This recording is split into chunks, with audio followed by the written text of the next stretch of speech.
Nakarating na rin sa wakas ang mga bida sa Blackthorn City. Tumakbo si Ash, kaya naman nagtaka sina Misty at Brock kung bakit siya nagmamadali. Sumagot si Ash na kapag mas maaga siyang nakarating sa gym, mas maaga siyang makakarating sa Johto League. Nakakita sila ng isang natutulog na Dratini. Gayunpaman, isang Gyarados ang lumitaw mula sa ilog at gumamit ng hydro pump bilang babala. Nakita ng mga bida na hindi naman ito dapat maging agresibo habang isang babae ang lumitaw at tinanong sila kung ano ang kailangan nila sa Dratini. Matapos ang paliwanag, sumagot ang babae na pinoprotektahan lang ng Gyarados ang Dratini dahil pinangangalagaan ng malalaki ang maliliit at ipinakilala niya ang sarili bilang si Claire. Nagpakilala rin ang mga bida at habang sinusubukan ni Brock na akitin si Claire, ang atensyon nito ay nasa Dratini na lumalangoy palayo kaya naman hinabol ito ni na Claire at Gyarados. Biglang may isang lalaking humabol kay Claire na nakilala bilang si Kaburagi na nagbabala kay Claire na magkakaproblema kapag hindi siya pumunta. Nadapa siya, pero tumayo agad, nag-peace sign at sinabing I'm still in one piece. Ipinakita ni Kaburagi sa mga bida ang Dragon Fang, isang artifact na itinatago sa Blackthorn City, at sinabing nagtatrabaho siya para kay Claire. Inamin at ibinunyag ni Kaburagi na si Claire ang gym leader ng Blackthorn City at silang dalawa ang nagpapanatili ng kasaysayan ng lungsod.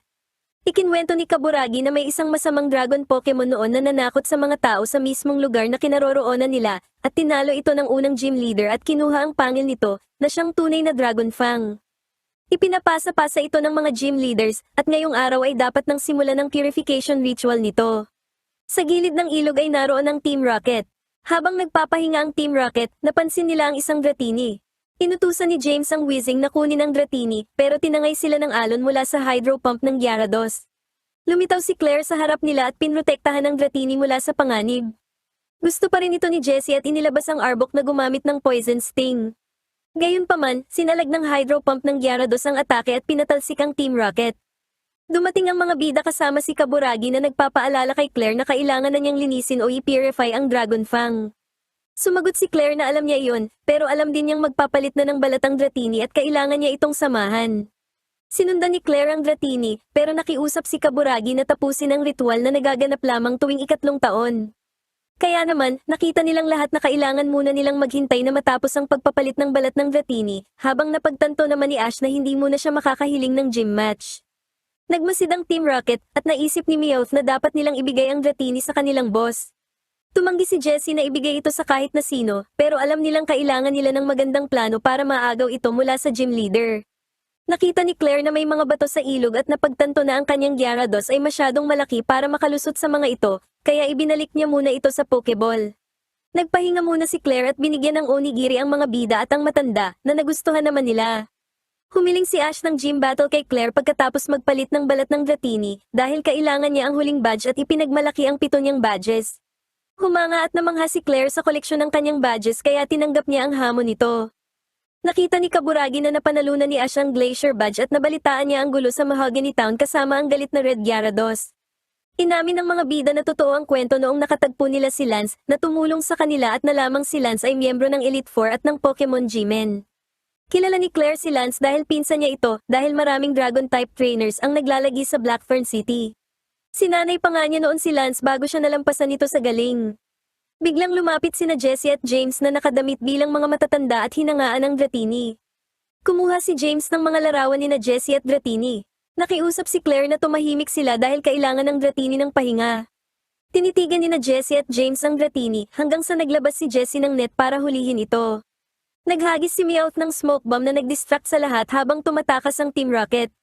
Nangako si Claire na hindi niya bibigoyin ang Dratini sa pagkakataong ito. Tumalon si Claire sa mga puno para sundan ng Team Rocket habang sumunod naman ang mga bida sa kanya. Inisip ng Team Rocket na dapat silang bigyan ng parangal sa kanilang acting kanina. Gayunpaman, galit na niyanig ng Dratini ang kanilang balon kaya naman bumagsak ito. Habang nalilito ang Team Rocket, sinubukan ng Dratini na pumunta sa ilog pero pinigilan ito ni Jessie. Dumating ang mga bida at si Claire para pigilan sila. Inilabas ni James ang Weezing at inilabas din ni Claire ang kanyang Gyarados. Gumamit ang Weezing ng sludge, pero naharangan ito ng hydro pump. Itinapon ng Gyarados ang Weezing na nagpahanga kay Meowth sa husay ni Claire. Gumamit si Pikachu ng Thunderbolt pero dahil sa counter ng Wobbuffet, bumalik ang atake kina Ash, Pikachu, Team Rocket, at Dratini, pero sinalo ni Claire ang damage para protektahan ang Dratini. Biglang nagliwanag ang Dratini at akala nila ay nagpapalit lang ito ng balat pero nag-e-evolve na pala ito bilang isang Dragonair, na ikinatuwa ng husto ni Claire. Ang Dragonair ay may kakayahang kontrolin ng panahon at lumikha ng asul na kidlat na kumuryente sa Team Rocket. Nagalit si Jessie, pero naisip na dapat pa rin nila itong hulihin dahil mas bihira na ito kaysa dati. Gumamit ang whizzing ng sludge, pero napatalsik ito ng hyper beam ng Gyarados. Tuluyang tumalsik palayo ang Team Rocket dahil sa twister ng Dragonair. Pinahalagahan ni Claire ang ebolusyon ng Dratini patungong Dragonair at sinabing dapat ay naplano niya ito ng maaga. Naisip naman ni Kaburagi na ang Team Rocket ay nagbook ng flight sa Dragonair kaya tumalsik ito sa langit. Biglang lumangoy palayo ang Dragonair at dinala ang lahat sa isang lugar na tinatawag na Riverhead Falls dahil gusto nitong doon ganapin ang ritual. Inihanda ni Kaburagi ang Dragon Fang. Habang nasa lawa, nanalangin si Claire para sa kagalakan ng lahat ng mga dragon sa langit, lupa, at tubig, at saka nagbuhos ng tubig sa Dragon Fang na naging sanhi ng pagliwanag nito. Naglabas ito ng liwanag na hugis dragon na papunta sa buwan at nag-iwan ng mga makukulay na kislap. Inisip ng mga bida na ang bagong dragon na ito ay naging isang bituin, kaya ipinaliwanag ni Kaburagi na ang mga dragon na yun ang nagbabantay sa lahat ng dragon Pokemon. Sinabi ni Claire na dahil tapos na ang ritual, lalabanan na niya si Ash. Kinabukasan, pumunta ang mga bida sa pasukan ng Blackfern City. Hindi kinakabahan si Ash at masaya siyang malaman na makukuha na niya ang kanyang huling badge. Nagsimula na ang laban ni Ash kay Claire.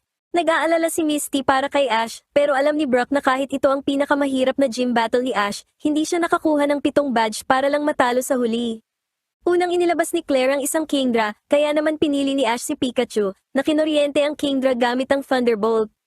Gayunpaman, tila hindi gaanong nasaktan ng Kingdra at gumanti gamit ang Twister, na kinontrol nito kaya hindi nakaiwas si Pikachu. Ginamit ni Pikachu ang Thunder sa Kingdra, pero hindi pa rin ito masyadong napinsala.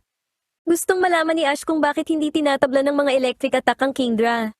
Sumagot si Claire na ang Kingdra ay isa ring Dragon-type Pokemon bukod sa pagiging Water-type.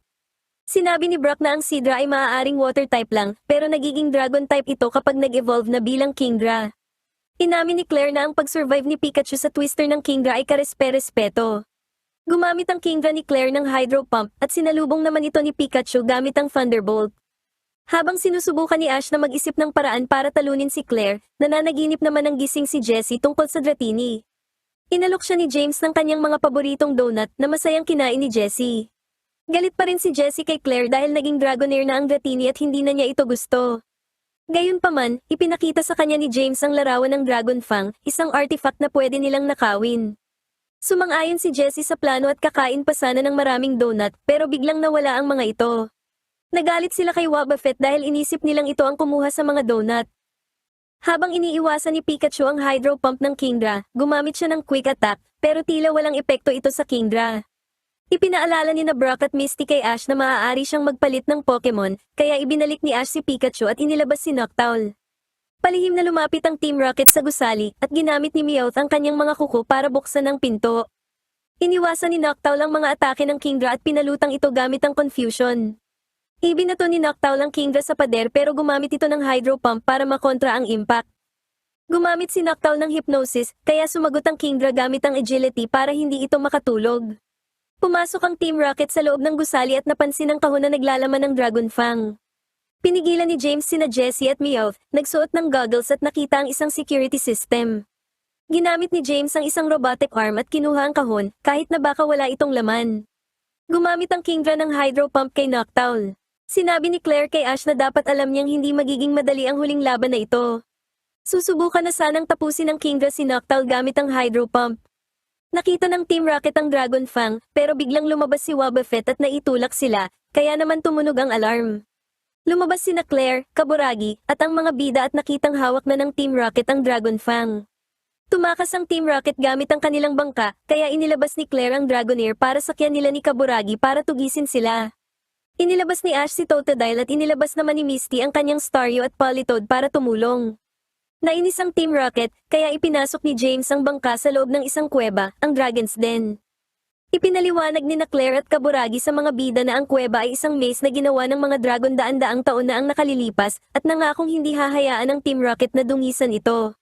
Lalo pang dumilim ang kuweba, kaya inutusan ni Claire ang Dragonair na ilawan ng daanan. Sinabi din ni Claire na kayang malaman ng Dragonair kung saan dumaan ang Team Rocket sa pamamagitan ng daloy ng tubig. Nang makitang hindi sila sinusundan ng mga kalaban, nagplano ang Team Rocket para sa kanilang susunod na hakbang. Inisip ni James na dapat nilang ibenta ang Dragon Fang sa collector na magbibigay ng pinakamalaking halaga. Bigla namang nahulog ang kanilang bangka sa talon at bumangga sa isang bato, kaya naman inanod ang Team Rocket. Nagpatuloy ang mga bida at nakita ni Kaburagi na itinuturo ng Dragonair ang daan patungo sa Holy Land. Nahulog ang Team Rocket mula sa kuweba, pero nailigtas sila ng isang Dragonite. Nagpasalamat ang Team Rocket sa Dragonite na naamoy naman ang Dragon Fang. Nakita ni Meowth na mukhang palakaibigan ito, kaya sinabi niyang pinoprotektahan nila ang Dragon Fang mula sa grupo ng mga masasamang tao. Gusto nilang humingi ng tulong dito dahil lulusob daw ang mga taong iyon sa mapayapang lupain na ito. Niloko ng Team Rocket ang Dragonite para isipin nitong ang mga bida, si Kaburagi, at si Claire ang mga masasamang tao. Naniwala ang Dragonite at sumang-ayon na tulungan sila. Dumating ang mga bida, si Claire, at si Kaburagi sa Holy Land. Nagsimula na silang maghanap sa Team Rocket. Nakita ng Dragonite ang mga bida at ginamitan sila ng Hyper Beam. Nakita ng mga bida na kakampi ng Team Rocket ang Dragonite, na kasalukuyang kinakarga ang Team Rocket palayo. Sinabi ni Kaburagi na ito ang Dragonite ng unang gym leader, na tila nalulungkot at nangungulila. Habang naghahanda ang mga bida sa paghabol sa Team Rocket, nakakita sila ng isang anino sa langit na papalapit sa kanila.